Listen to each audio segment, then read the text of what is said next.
is today. I am going to start poem Fire and Ice, written by the same poet who has written or composed the poem Dust of Snow, that is the Robert Frost. Means the Fire and Ice also has been written by Robert Frost. This word fire and ice both are contradictory in nature. दोनों स्वभाव में opposite हैं. आग का स्वभाव है जलना, ice का स्वभाव है गलना, गलाना, ठंडा, एकदम चिल, जमा देना. And both are here symbol of negativity, loss. Everybody fears with fire, everybody fears with ice also. And both are negative aspect of nature, प्रकृति के नेगेटिव एस्पेक्ट हैं. Yet poet is presenting here both of these as a positive thing, positive aspect, positive factor for human being, human race. Here fire is symbol of anger, fire is symbol of destruction, fire is symbol of ruin, vinash. Ice is symbol of hatred, ice is symbol of coldness, ice is symbol of defeat, that is loss.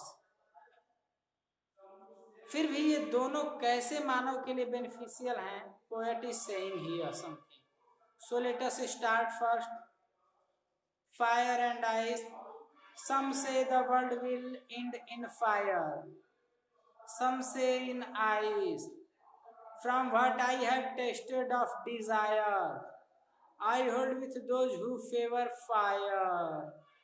But if it had to perish twice, I think I know enough of hate to say that for destruction ice is also great and would suffice. Robert Frost. अब देखो first para 4 line. सम से कुछ कहते हैं, somebody is saying the world will end in fire, means world will destroy due to the fire. यह दुनिया, यह विश्व आग में जलकर खाक हो जाएगी. यह दुनिया जो है नेस्तनाबूद हो जाएगी आग के कारण. अब देखो क्या कह रहे हैं, सम से इन आइस, कुछ कहते हैं नहीं नहीं,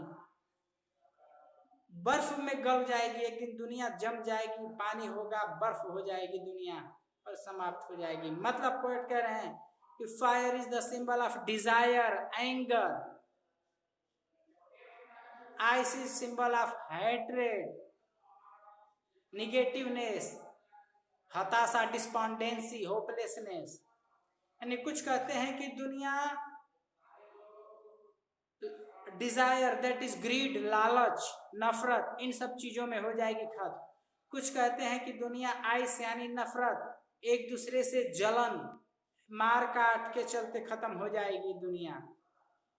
अब पोएट कह रहे हैं from what I have tested of. Poem का पोएट कह रहे हैं कि जहां तक मैंने समझा है ऑफ डिजायर, इच्छा को, लालसा को. डिजायर में शिक्षा यानी मन, मन में ही लालच होती है, मन में ही नफरत होती है, मन में ही लालच से ही सब कुछ है. छीन झपट, चोरी चपाटी, झगड़ा लड़ाई, मार काट. तो कह रहे कि जो पोएट कह रहे हैं कि जो डिजायर है अगर दुनिया उससे नष्ट होती है तो I hold with those who favour fire, तो मैं उनके फेवर में हूं जो कहते हैं कि आग से यानी ग्रीड से, एवराइस से, डिजायर से दुनिया जलकर खाक हो जाएगी, लालसा से और लालच से. उनका मैं फेवर करता हूं कि हाँ, लालच होगी, एक दूसरे के हक हिस्से की छीन झपट होगी, एक दूसरे से नफरत होगी, जलन होगी, और इस तरह से दुनिया खत्म हो जाएगी. और poet favours that. Second stanza. But poet कह रहे हैं लेकिन if it had to, it means the world, had to होना होता है पेरिस, PRIS, पेरिस में क्षय, विध्वंस, नष्ट, समाप्त, ट्वाइस, दोबारा. यानी एक बार तो फायर से, डिजायर से, ग्रीड से, एवराइस से दुनिया समाप्त हो रही है, लेकिन अगर यही दुनिया दोबारा खत्म हो, जैसे एक बार ग्रीड से खत्म हो गई, लेकिन अगर दोबारा कहीं बच गई और दुनिया को फिर से खत्म होना हो, तब पोएट कह रहे हैं आई थिंक, तब पोएट सोचते हैं I know enough of hate. तो पोएट कह रहे हैं कि पोएट जैसे लालच, डिजायर यानी फायर, लालच के बारे में जानते हैं, वैसे ही हेट, आइस, नफरत के बारे में भी जानते हैं। यानी पोएट का कहना है कि वो नफरत का भी फेवर करते हैं कि हाँ, अगर लालच से दुनिया समाप्त हो सकती है तो नफरत से भी दुनिया समाप्त हो सकते हैं, because both are complementary to each other. दोनों एक दूसरे की पूरक हैं। जब लालच होगी तभी नफरत होगी, और जब नफरत होगी तो लालच होगी, और फिर एक दूसरे से लड़ाई झगड़े और मार काट होगी। Means in this way the world is going to perish, and finish.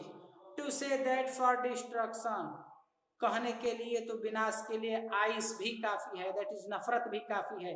एक दूसरे से नफरत करो, दुनिया एक दिन स्वतः खत्म हो जाएगी। Is also great and would suffice, और पर्याप्त होगी। यानी अगर आग से एक दिन दुनिया नफरत, लालच, ग्रीड, एवराइस, असंतुष्टि, इन सब से, जो कि आग सिंबल है जिनका, अगर इससे दुनिया समाप्त हो रही है तो कभी कह रहे हैं मैं फेवर करता हूं कि हाँ समाप्त हो जाएगी। फिर आगे कह रहे हैं पोएट कि यदि दोबारा दुनिया को समाप्त होना हो और तो मैं ये भी फेवर करता हूं उनका, जो कहते हैं कि एक दिन दुनिया बर्फ से भी खत्म होगी, कि हाँ बर्फ, that is the symbol of hatred, jealousy, नफरत, जलन एक दूसरे से है, तो एक दिन दुनिया उससे भी समाप्त होगी। और पोएट फेवर करते हैं उनका भी, यानी poet is favouring both who held favour of fire and ice. दोनों लोग जो कहते हैं, कुछ लोग की बर्फ से समाप्त होगी, कुछ लोग कहते हैं आइस, आग से खत्म होगी दुनिया, डिजायर से खत्म होगी, और दोनों से ही दुनिया खत्म होगी। कभी दोनों का फेवर करते हैं, और दोनों ही फायर एंड आइस यानी लालच और जलन, डिजायर, नफरत, ये दोनों ही जो हैं पर्याप्त हैं इस दुनिया को समाप्त करने के लिए। और श्योरली वन डे दुनिया will and. In this way, your poem completes, and poet has mentioned here the social problem that the greed, लालच, नफरत, जलन, जो आत्मा में आत्मसंतुष्टि नहीं है, that is लालच है, जीलसी है, इन सब चीजों से यह दुनिया जल रही है, व्यक्ति समाज जल रहा है, and the whole human being is going to be destroyed, ruined due to their own nature, by opposing nature, because nature has given a one natural gift, that is to love to each other, but by forgetting human being love has adopted the path of hatred, greed, avarice, which would be the sufficient root cause of the destruction of the human being, human race, and destruction of the world. Thank you. If you have any problem, then may ask, otherwise this poem ends, and I